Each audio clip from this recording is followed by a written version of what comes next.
L'Apocalypse, un livre scellé de 7 sceaux, par le missionnaire Ewald Frank.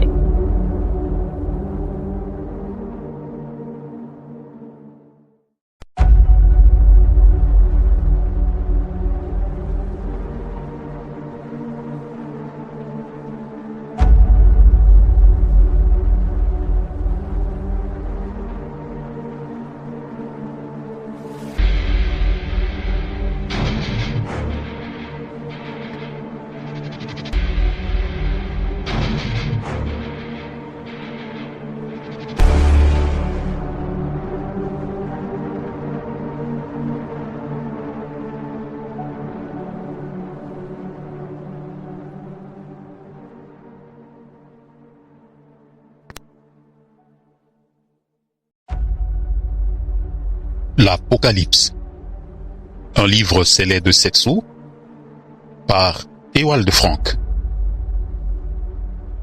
Chapitre 14. L'Évangile éternellement valable. Les 3 appels des anges. Dans Apocalypse 14, le verset 6 à 11, 3 choses sont présentées d'une manière tout à fait particulière, c'est-à-dire directement du ciel. Premièrement, c'est que l'évangile éternel allait être prêché fidèlement à toutes les nations et langues. En rapport avec cela retentit l'appel « Craignez Dieu et donnez-lui gloire, car l'heure de son jugement est venue. Et rendez hommage à celui qui a fait le ciel et la terre et la mer et les fontaines d'eau. » Verset 7. Deuxièmement, la chute de la grande Babylone est annoncée. « Elle est tombée, Babylone la grande, qui, du vin de la fureur de sa fornication, a fait boire à toutes les nations. » Verset 8. Troisièmement, la plus importante mise en garde faite à l'humanité est publiée, recommandant de ne pas adorer la bête et son image, et de prendre sur le front ou sur la main la marque de la bête. Si quelqu'un rend hommage à la bête et à son image, et qu'il reçoive une marque sur son front ou sur sa main, lui aussi boira du vin de la fureur de Dieu, versé sans mélange dans la coupe de sa colère. Et il sera tourmenté dans le feu et le soufre devant les saints anges et devant l'agneau. Versets 9 et 10. Nulle part ailleurs, Dieu ne réagit avec une telle colère qu'à l'acceptation du système antichrist. Pour celui qui aura été trouvé dans ce système en ce temps-là, et aussi pour celui qui est membre d'une église trinitaire faisant partie de l'œcuménisme et du Conseil mondial des églises, il n'aura de toute façon plus aucune grâce, seule la colère de Dieu, le feu et le soufre l'attendront. Ceci nous montre combien il est important de connaître, et à la vérité de connaître correctement ce qu'il faut entendre par les symboles de la bête, de l'image de la bête et de la marque de la bête. Puissions-nous tirer parti de cette incomparable mise en demeure. Car celui qui tombe dans cette tromperie religieuse, même si elle se présente d'une manière tellement chrétienne, prendra sur lui la marque de la bête et devra en supporter les conséquences. Dieu use de grâce, de miséricorde, et il est d'une grande bonté. Il accorde le pardon des péchés à tous ceux qui le lui demandent, et il pardonne tous les péchés. Cependant, en cette heure décisive de l'histoire de l'humanité, celui qui se place aux côtés de l'Antichrist bafoue Christ et le rejette.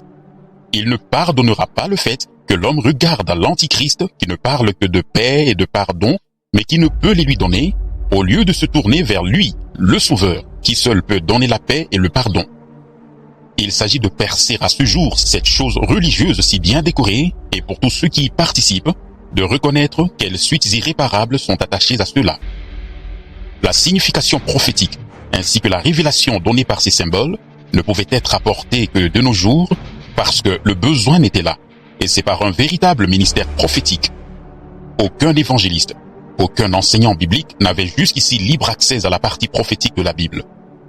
Dieu fait toutes choses à sa manière, et il place chacun de ses serviteurs selon sa charge, que ce soit l'évangéliste, le docteur, le pasteur, etc. La partie prophétique dont il s'agit à présent doit être laissée à un prophète. Or, le Seigneur, l'Éternel, ne fera rien qu'il ne révèle son secret à ses serviteurs, les prophètes. Amos 3, le verset 7. La parole révélée est toujours venue aux prophètes et aux serviteurs de Dieu, comme aux apôtres et aux serviteurs de Christ. Par contre, l'interprétation n'est depuis toujours venue par les scribes et les théologiens. Dans l'Église du Nouveau Testament, Dieu a aussi placé des ministères de docteurs, de prophètes et d'apôtres. 1 Corinthiens 12, le verset 28, Éphésiens 4, le verset 11, et autres. Le sort terrible de ceux qui sont conduits dans l'erreur nous est décrit plus loin de la manière suivante. Et la fumée de leur tourment monte au siècle des siècles, et ils n'ont aucun repos, ni jour, ni nuit, ce qui rend hommage à la bête et à son image, et si quelqu'un prend la marque de son nom. Apocalypse 14, le verset 11. Sitôt après cela, nous est indiqué ce que peuvent attendre ceux qui sont demeurés fidèles au Seigneur à l'heure de l'épreuve. Ici est la patience des saints. Ici, ceux qui gardent les commandements de Dieu et la foi de Jésus. Et j'ouïs une voix venant du ciel, disant, « Écris, bienheureux les morts qui meurent dans le Seigneur, dorénavant.